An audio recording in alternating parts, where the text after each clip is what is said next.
Ang ating vice presidente, as any vice president, impeachable officer. Normally, kapag impeachable officer ka, hindi ka muna pwede hainan ng criminal na kaso or kahit anong kaso dahil ang implication niyan ay may immunity ka. Hindi ka matatanggal unless by impeachment. Kahapon ay panibagong balita naman o panibagong kaso o isa lang pa nga nitong grupo ni Antonio Trillanes.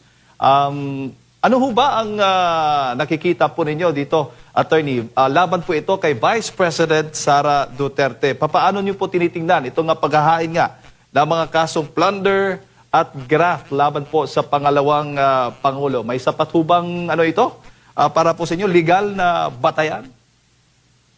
Sa ngayon kasi, I understand, magkakaroon yan ng legal issue at maaaring Korte Suprema ang magde-decide nito.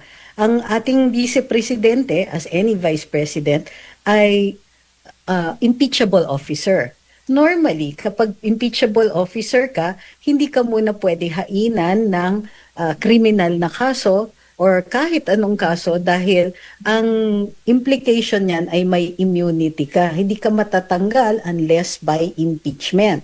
So kung ang issue o ang pinupuntirya dito sa paghain ng mga kriminal na kaso ay para matanggal siya sa kanyang pwesto o kaya hindi niya magampanan ang kanyang duties bilang vice presidente, primary dyan ay maging handa para kapag wala ng kapasidad o may incompetence ang Pangulo na madispensahan ang kanyang mga duties and obligations, magampanan ang kanyang duties and obligations, then siya po ang mag-take over.